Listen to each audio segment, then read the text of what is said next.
प्रिय छात्र छात्राओं, आज पुनः हिंदी पीरियड में आप सबका स्वागत है। मैं हरिनारायण शर्मा विभक्ति टॉपिक लेकर के आप सबके समक्ष उपस्थित हुआ हूँ। इंटरमीडिएट बोर्ड परीक्षा में इस विभक्ति टॉपिक से 2 नंबर का प्रश्न पूछा जाता है। जो प्रश्न पूछने का तरीका है वो 2 प्रकार का है। पहला प्रकार है, वाक्य इस प्रकार से दिए गए होंगे, निम्नलिखित वाक्यों में से रेखांकित शब्द में विभक्ति पहचानिए। तो जैसे मैंने यहाँ लिख रखा है, गृहम परितः उद्यानम अस्ति। अब यह कैसे पहचानें? गृहम को यहाँ रेखांकित किया है और इसमें हमें विभक्ति पहचाननी है, कौन सी विभक्ति है।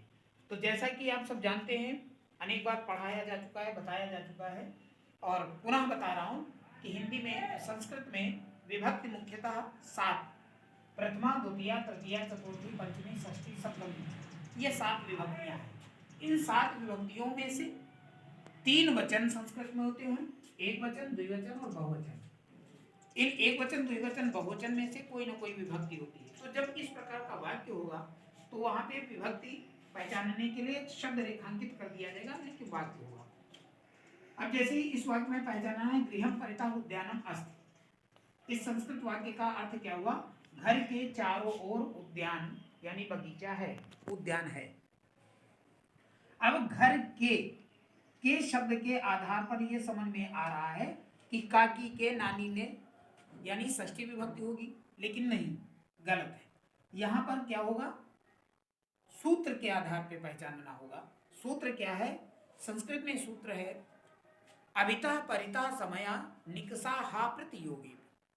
कहने का तात्पर्य है कि यदि वाक्य में परितः शब्द दिया हो, अभितः शब्द दिया हो, समया, यहां मैं लिख रहा हूं, जैसे अभितः शब्द दिया हो, समया शब्द दिया हो या निकषा शब्द दिया गया हो, प्रति शब्द दिया गया हो, तो वहां पर द्वितीया विभक्ति होती है। कौन सी विभक्ति होती है? द्वितीया।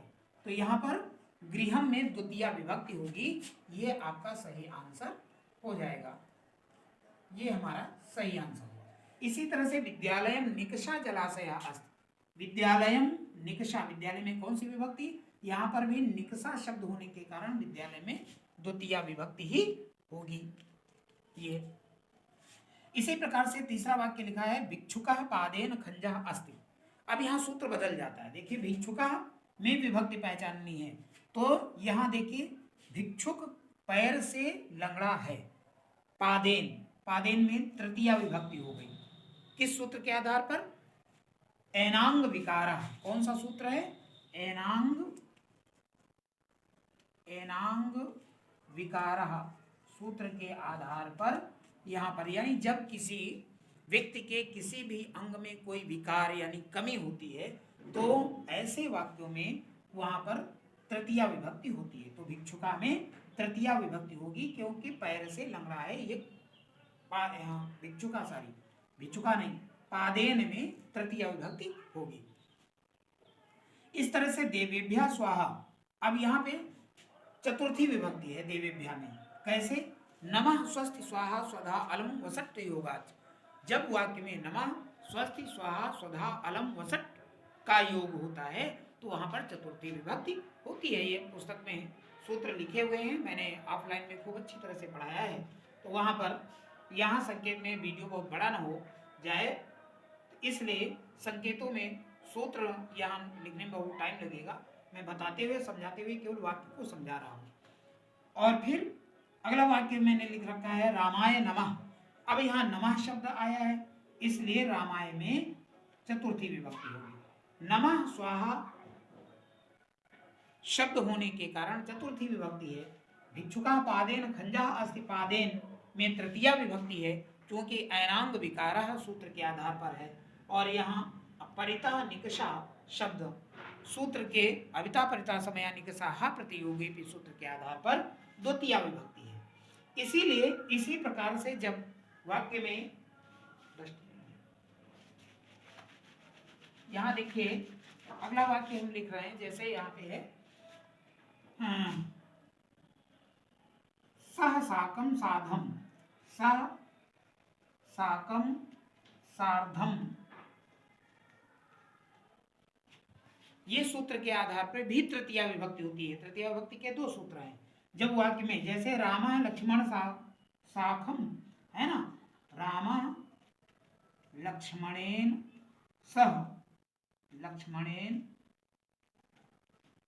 सह वनम गच्छति, सह वनम गच्छति, जिसका वाक्य हुआ हिंदी अनुवाद राम लक्ष्मण के साथ वन जाते हैं। तो अब राम लक्ष्मणेन सह शब्द आने के कारण भी यहाँ तृतीया विभक्ति होती है। इसी तरह से जैसे आ गया रामस्य पुस्तकम अस्ति, तो रामस्य में षष्ठी विभक्ति हो जाएगी। कौन सी विभक्ति हो जाएगी? षष्ठी विभक्ति। या राज्ञः पुरुषः होगा, तो राज्ञः पुरुषः में भी राज्ञः पुरुषः राजा का पुरुष ये वाक्य है, तो इसमें भी षष्ठी विभक्ति होगी। तो ये कुछ सूत्र के आधार पर वाक्यों में विभक्ति पहचानने को आती है, तो इस तरह से पहचानेंगे। इसी का दूसरे प्रकार का प्रश्न आता है कि जो शब्द रूप पर आधारित होता है, शब्द रूप उनके लिए याद करना होता है। उसका तरीका बहुत ही आसान हम आपको समझा दे रहे हैं। एक शब्द रूप याद कर लीजिए, कई शब्द रूप भी उसी के आधार पर पहचान सकते हैं। लेकिन उसके लिए पहचानना होगा कि शब्द रूप जो हैं वो दो प्रकार के मुख्य होते हैं। जिन शब्दों के अंत में स्वर होता है, जिसे संस्कृत में अच कहते हैं, उसे अजंत स्वर कहते हैं। कौन से स्वर कहते हैं? अजंत शब्द कहते हैं। और जिन शब्दों के अंत में हल यानी व्यंजन जिसे संस्कृत में हल कहते हैं, तो उसे हलंत शब्द कहते हैं। ये हलंत शब्द। अब यहाँ देखिए, जैसे राम शब्द है, ये अजंत शब्द है, संज्ञा रूप है, यानी अकारांत पुल्लिंग शब्द है। इसी तरह से जैसे आत्मा शब्द है, आत्मा में से पूछा जाता है आत्मा से या आत्मनि या आत्मनयो में कौन सी जो है विभक्ति है और कौन सा वचन है। फुटकर शब्द पूछे जाते हैं, राज्ञः सरित्सु, रामस्य, बालकस्य, बालकयोः, बालकाभ्याम, रामाभ्याम। इस प्रकार से कोई भी शब्द रूप का कोई शब्द आता है, उसमें विभक्ति और वचन पहचानना होता है। तो कैसे पहचानेंगे, उसके लिए हमें शब्द रूप याद करना होगा, जिसको याद करने का एक तरीका यहाँ मैं आपको समझा रहा हूँ। सबसे पहले विभक्ति आपकी सातों आठवें संबोधन के रूप में होती है, फिर एक वचन, द्विवचन और बहुवचन। जैसे राम शब्द के यहाँ पे अजंत, जिसे आकारांत पुल्लिंग शब्द के रूप में कह सकते हैं, दूसरे शब्दों में याद कर लेंगे। अब जब ये शब्द रूप याद कर लेंगे, चाहे वो रामात शब्द पूछ दिया जाए, चाहे रामायण पूछ दिया जाए, चाहे रामयोः पूछ दिया जाए, चाहे रामेभ्यः पूछ दिया जाए, चाहे रामाः पूछ दिया जाए, और चाहे रामो पूछ दिया जाए, या फिर रामयोः पूछ दिया जाए, रामो पूछ दिया जाए, कोई भी शब्द पूछ दिया जाए, तो उसमें विभक्ति और वचन बताना जो है आसान हो जाएगा। तो इनको याद रखना है। अब जैसे शब्द यहाँ पे हमने इतना जरूर आपको बहुत सरल तरीका टिप्स दे रहा हूँ। जैसे राम शब्द आपने याद कर लिया, तो बालक शब्द आ गया तो बालक कर लोगे। जैसे आपने राम शब्द रूप याद किया, रामः रामम, रामेण रामाय, रामात् रामस्य, रामे राम, यानी प्रथमा, द्वितीया, तृतीया, चतुर्थी, पंचमी, षष्ठी, सप्तमी संबोधन, ये 7 विभक्तियां और 8वीं संबोधन के रूप में। इसी प्रकार से एक वचन के पहले 7 विभक्तियों में रूप याद करिए, फिर द्विवचन के सभी 7 विभक्तियों में रूप याद करिए, फिर बहुवचन के सभी 7 विभक्तियों में रूप याद करिए। संबोधन का रूप यही हे शब्द लग करके प्रयोग में आ जाता है। प्रायः इस प्रकार से जब याद करते, प्रथमा रामः रामौ रामाः, या प्रथमा बालकः बालको बालकाः, तो जल्दी याद नहीं होता, याद होता है तो उतनी जल्दी भूल जाते हैं। तो हमने दूसरा तरीका आपके सामने रखा है, इस तरीके को फॉलो करोगे तो दीर्घ काल तक याद होगा, बना रहेगा और जल्दी याद हो जाएगा। और इस राम शब्द के रूप के आधार पर बालक, मोहन, श्याम, राम जो है, कृष्ण आदि जितने पुल्लिंग अजंत शब्द हैं, संज्ञा शब्द हैं, वो आप पहचान सकते हैं केवल राम के शब्द रूप याद करके। तो मैं एक बार अभ्यास आपको बढ़िया सा कराता हूँ, किस तरह से याद करेंगे।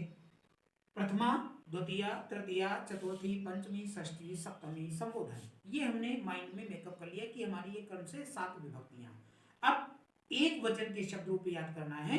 देखते जाइएगा, सामने मैं बोल रहा हूँ, रामा, राम, रामेण, रामाय, रामात्, रामस्, रामे, राम, यानी प्रथमा राम, द्वितीया राम, तृतीया रामेण, चतुर्थी रामाय, पंचमी रामात्, षष्ठी रामस्, सप्तमी रामे संबोधन हे राम। तो एक क्रम पूरा एक विभक्ति का याद। अब चाहे रामस्य आ जाए तो षष्ठी विभक्ति का एक वचन, रामम आ जाए तो द्वितीय विभक्ति का जो है एक वचन। इस तरह से आप रामान रामात आ जाए तो पंचमी विभक्ति का एक वचन पहचान लेंगे। बालकस्य आ जाए तो षष्ठी विभक्ति इसी आधार पे, बालकम आ जाए तो आपका द्वितीय विभक्ति का एक वचन, बालकाय आ जाए तो चतुर्थी विभक्ति का एक वचन। इस तरह से द्विवचन याद करेंगे। रामौ रामौ रामाभ्याम रामाभ्याम रामाभ्याम रामयो रामयो हे रामौ, रामौ रामौ रामाभ्याम रामाभ्याम रामाभ्याम रामयो रामयो हे रामौ, रामः रामं रामेण रामाय रामात् रामस्य रामे राम, रामौ रामौ रामाभ्याम रामाभ्याम रामाभ्याम रामयो रामयो हे रामौ। बहुवचन फिर, बहुवचन में रामा रामान रामई रामेभ्य रामेभ्य रामाणाम रामेषु हे रामा।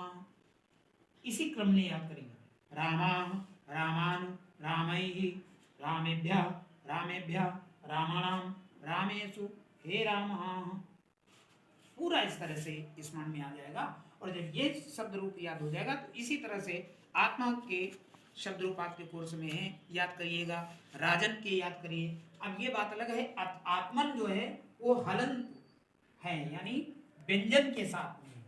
आत्मन जो आपका है वो व्यंजन है, यहाँ लिख रहा हूं जैसे आत्मन, तो यहाँ देखिए आत्मन में हलंत है, ना में हलंत, तो ये व्यंजनांत है, व्यंजन के शब्द के अंत के साथ। इसी तरह से राजन है, राजन, इस तरह से याद करें। ये व्यंजनांत के शब्द रूप के आधार पर याद करना होगा।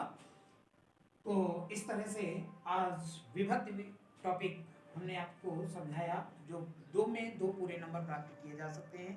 थोड़ा सा जो जो शब्द रूप मैं बता रहा हूँ, राम सरित राजन सर्व और नामना जगत, इतने शब्द रूप याद कर लीजिएगा। उन्हीं में से आपको यूपी बोर्ड परीक्षा में शब्द पहचानने को मिल जाएंगे और 2 में 2 नंबर प्राप्त कर सकते हैं। और कुछ सूत्र ये जो मैंने बताया दूसरे प्रकार के, अविता परिता समयानि साहा प्रतियोगे अनांग विकारा नमा स्वस्ति स्वाहा स्वधालम वसट योगाच सहसाकम साधम आदि, इन सूत्रों के आधार पर याद करेंगे। विभक्ति टॉपिक आपका पूरा हो जाएगा। फिर कहीं कोई समस्या है तो आप कमेंट करके या व्हाट्सएप पे मैसेज करके पूछ सकते हैं।